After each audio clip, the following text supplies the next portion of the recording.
A vida é meio uma calça perdida, não é?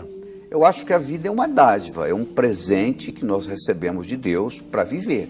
Quanto mais os telescópios se desenvolvem, os radiotelescópios, quanto mais se aponta o nosso único universo, mais desesperado o ser humano vai ficando pela sua insignificância cósmica.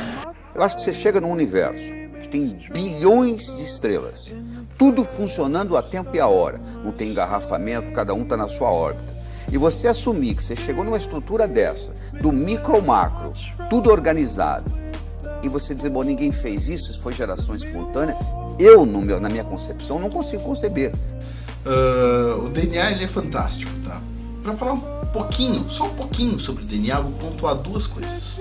A primeira é uma explicação do professor Enéas. Quando eu olho para um cromossomo humano, um cromossomo, um nosso, ele tem 5 bilhões de nucleotídeos. 5 bilhões! Acontece que cada nucleotídeo tem entrelaçado dele, lá dentro dele, as bases: adenina, citosina, guanina e timina. Então o senhor pode dizer que o cromossomo humano, 5 vezes 4, trabalha com 20 bilhões de unidades de informação, bits. Né? É possível provar que uma letra de qualquer alfabeto, ela pode ser identificada com 6 bits. Qualquer letra. Então se a gente pegar os 20 bilhões e dividir por 6, vai dar o número de letras. Se a gente considerar que na média, cada palavra tem 6 letras, a gente pega esse número agora e divide por 6 e a gente vai ter o número de palavras. Um cromossomo humano. Se ele tem 5 bilhões de nucleotídeos, 20 bilhões de bits, se eu agora quiser transformar isso em letras, quer dizer, o que está escrito no cromossomo meu? De qualquer um de nós. Se eu dividir 20 por 6, certo? 6 bits cada letra. Vai dar 3 de uma fração. 3 bilhões de letras. 3 bilhões de letras. Uma palavra tem em média 6 letras. Se a gente considerar que cada página de livro tem 300 palavras, a gente divide o número anterior por 300 e vamos ter agora o número de páginas de livro. Se a gente considerar livros grossos de 500 páginas e dividir aquele número de páginas por 500, a gente vai ter o número de livros. E pronto, um cromossomo tem informação equivalente a 4.000 livros de 500 páginas escritos em um cromossomo. Eu me recuso a aceitar que isso é um acaso. É um presente, é o maior milagre que pode acontecer, é o milagre da vida.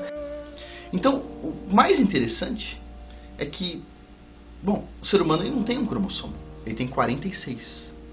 Então, 4.000 livros vezes os 46 cromossomos humanos, de 184.000 livros. É uma biblioteca enorme. Isso poderia parecer absurdo, mas o mais absurdo é que essa biblioteca enorme cabe dentro de uma célula. Bom, 184.000 livros de 500 páginas não foram escritos aleatoriamente. Nesses livros tem toda a informação de como nosso cérebro funciona, nosso corpo funciona, coração, fígado, pâncreas, tudo muito perfeito para não ter sido criado por alguém onipresente, onisciente e onipotente que pode tudo. O DNA, com toda essa informação absurda, como ele é formado? Ele é uma dupla hélice, né? E essas duas partes são conectadas por pontes. Essas pontes seguem um padrão. São 10 unidades de formação, então uma ponte. Depois vem 5 unidades com a ponte, depois 6 e depois 5. Esse padrão se repete várias vezes. 10, 5, 6, 5. Então eu quero que vocês gravem na cabeça. 10, 5, 6, 5. E vamos dar uma olhadinha no nome do Criador do Universo. 4 letras em hebraico. Yud, Rei, Vav, Rei. Em hebraico, cada letra equivale a um número. Seria isso. Ou seja, as letras valem números mesmo. Se a gente usar o nome do Criador do Universo, Yud, Rei, Vav, Rei, adivinha quanto que vale o Yud? 10, Rei, 5, Vav, 6, Rei, 5, Yud, Rei, Vav, Rei. O nome do Criador do Universo é o que une as duas partes da célula de DNA. O Criador do Universo fez questão de assinar sua obra-prima. Somos todos humanos, queiramos ou não. Todos seres, pelo menos na minha concepção, segundo o projeto do Criador do Universo. nome do Criador do Universo, o nome mais sagrado que pode existir nesse universo, ele deixou dentro do DNA humano. Ele deixou guardado lá dentro. Ele assinou a obra. Isso é impressionante. Agora, vamos lá. Vamos procurar um ateu para perguntar sobre o que ele acha disso. E ele vai responder o seguinte: foi um acaso. E se Deus não existisse? É difícil. Eu acho que se você chegar hoje na sua casa e encontrar na sua garagem um carro sem placa, sem marca, você vai chamar a pessoa que cuida lá da sua garagem e vai dizer assim: quem colocou esse carro aqui?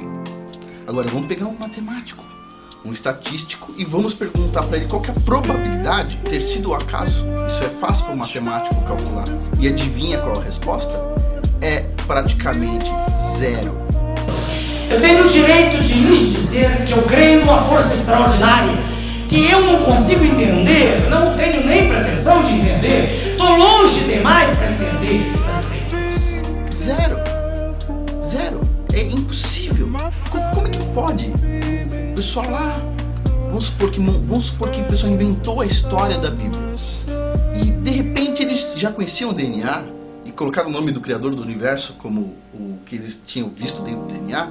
Não. O Criador do Universo assinou o nosso DNA. Isso é fantástico. Eu acho que não poderia ter um presente maior para deixar para um filho do que ter a assinatura do Criador dentro de nós, né?